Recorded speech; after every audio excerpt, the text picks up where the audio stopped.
La semaine qui débute sera cruciale pour l'État d'Israël, mais pourtant à 2 jours des élections, c'est le dossier sécuritaire qui reprend le dessus ce matin après l'attentat d'hier à Kiryat Arba. Et oui, effectivement, le Yediot Aharonot consacre sa manchette ce matin à cet attentat et parle en surtitre de vague de terrorisme, 1 mort et 4 blessés. Le terroriste a ouvert le feu alors qu'un père israélien et son fils sortaient d'une épicerie palestinienne à l'entrée du quartier de Givat Avot à Kiryat Arba. Le père a été grièvement blessé, il a succombé peu après à ses blessures. Le fils a été plus légèrement touché. Le terroriste a été neutralisé par un agent de la sécurité civile de Kiryat Arba, un Israélien tué lors d'un attentat à l'arme à feu. Titre en manchette ce matin le Israël Hayom avec une photo des secouristes arrivés très rapidement sur place. Les sites d'information citent Itamar Ben-Gvir qui a affirmé que les premiers tirs du terroriste étaient dirigés vers sa maison qui est située justement dans ce quartier de Givat Avot. Les quotidiens et les sites d'information soulignent que cet attentat commis à 48 heures des élections a suscité de nombreuses réactions de condamnation dans la classe politique. Le président Herzog, lui, s'est dit choqué par le drame. Nous nous endeuillons avec la famille de la victime et avec tous les habitants de Kiryat Arba. Nous félicitons l'agent de la sécurité civile qui a neutralisé le terroriste, a déclaré le président de l'État. Douloureuse développée, les quotidiens et les sites d'information se penchent de diverses manières sur les élections qui approche à grands pas. Et oui, le Yediot Aharonot a demandé aux principaux chefs des partis politiques en lice de lui confier pourquoi il pensait que les Israéliens devaient voter pour leur formation. Et les réponses à cette question s'étalent ce matin sur 4 pleines pages d'intérieur du Yediot Aharonot. En voici d'ailleurs quelques-unes.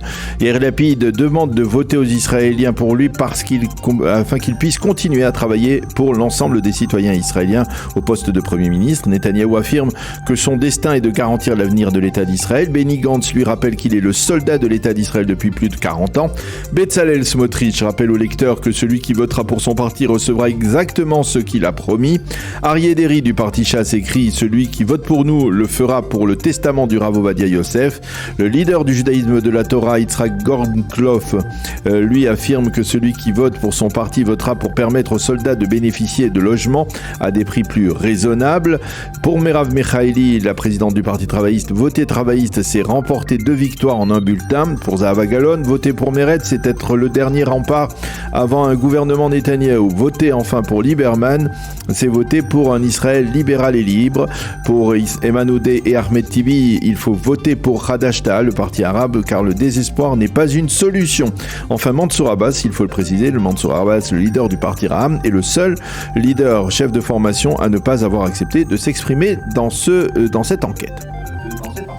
Le site israélien N12 revient sur le rassemblement du souvenir organisé hier soir à Jérusalem par le Parti travailliste. Un rassemblement organisé à la mémoire d'Yitzhak Rabin à l'occasion du 27e anniversaire de son assassinat et qui ne s'est pas tenu comme d'ordinaire à Tel Aviv, mais sur la place Tzion à Jérusalem, qui a été organisé uniquement par le Parti travailliste. Un rassemblement qui s'est voulu politique et non consensuel, ce qui n'a pas échappé à la famille Rabin, qui a d'ailleurs refusé d'y prendre part. Merav Michaeli, la présidente du Parti travailliste, en a profité pour s'en prendre à nouveau à Binyamin Netanyahou, à Itamar Ben-Gvir, comme l'indique ce matin l'ensemble des sites d'information. Le président du Likoud était tout sourire il y a 27 ans lors de la manifestation qui s'est tenue sur cette même place, tandis que Ben-Gvir distribuait des photos de Rabin déguisé en SS, a déclaré Merav Michaeli. C'est de cette place, a clamé Michaeli, que le décret selon lequel un juif peut tuer un juif est sorti. Des accusations très sévères qui se rajoutent à celles de la semaine dernière lorsque Michaeli avait accusé Netanyahou et Ben-Gvir d'avoir été complices de l'assassinat d'Yitzhak Rabin. Les sites d'information mentionnent également un rassemblement du mouvement des drapeaux noirs. Oui, un mouvement qui avait cessé son activité quasiment depuis la formation du gouvernement Bennett Lapid. L'un des intervenants lors de ce rassemblement a été l'ancien chef d'état-major Moshe Yaalon qui a déclaré « Mardi, nous devrons choisir entre un pays qui se conduira dans l'esprit de la déclaration d'indépendance de l'État d'Israël et un pays messianisé, raciste et corrompu. » Quant à Ram Ben Barak, un des membres éminents du parti Yesh Atid, président de la commission des affaires étrangères de la Knesset, il a provoqué un profond malaise en se livrant hier lors d'un entretien du Shabbat à une comparaison très douteuse entre Itamar Ben-Gvir et Adolf Hitler. Même Hitler est arrivé au pouvoir de manière démocratique, a déclaré Ben Barak, des propos condamnés à droite de l'échiquier politique et qui sont répercutés ce matin dans l'ensemble des quotidiens et des médias israéliens.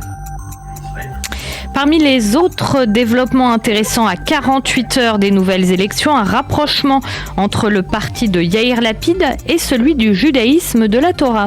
Oui, c'est le Israël Hayom qui mentionne ce rapprochement en exclusivité en affirmant que c'est la première fois depuis une dizaine d'années, après une dizaine d'années de rupture, que Yair Lapid dialogue régulièrement avec le président du judaïsme de la Torah. Il s'agit de Moshe Gafni. Jusqu'à présent, on savait que Gafni et Benny Gantz entretenaient des contacts réguliers, mais avec Lapid, c'est apparemment nouveau. Selon Yehuda Schlesinger du Israël Hayom, l'objectif pour Lapid serait d'intégrer le judaïsme de la Torah dans une future coalition, dans l'hypothèse où, bien entendu, Binyamin Netanyahou et son bloc ne rassembleraient pas 61 députés. Et enfin, qu'écrivent les éditorialistes ce matin dans la presse et les sites d'information, Daniel? Eh bien, Nord, dans le Israël Hayom, appelle les Israéliens à aller voter mardi et à cesser de se plaindre. Le vote, écrit-il, c'est la démocratie. Et de rappeler que, par exemple, aux États-Unis, on vote sur de nombreux dossiers. Personne ne s'en plaint. Liora Laviane, toujours dans le Israël Hayom, tente d'expliquer le succès phénoménal d'Itamar Ben-Gvir dans cette campagne électorale. Il rappelle que très peu d'Israéliens se souviennent qui était Meir Kahana et que lorsque les médias comparent Ben-Gvir à Kahana, cela n'a pas d'impact véritable. Et surtout, elle écrit que le succès de Ben-Gvir, c'est le reflet de la colère d'un électorat qui se sent impuissant face à la violence dans le secteur arabe. Hadar Gilad, dans le Yediot Aharonot, constate que le dossier du coût de la vie n'a quasiment pas été mentionné durant toute cette campagne électorale. Elle le regrette profondément. Toute personnalité politique doit être jugée sur sa contribution à l'amélioration du bien-être des citoyens de son pays, affirme-t-elle. Pour Shimon Schiffer, enfin, ce qui se passera mardi, ce n'est pas la fin, mais ce n'est que le début d'un véritable défi. Et pour lui, la véritable réponse que nous aurons mardi soir sera de savoir si oui ou non nous sommes prêts à être à nouveau gouvernés par Binyamin Netanyahou.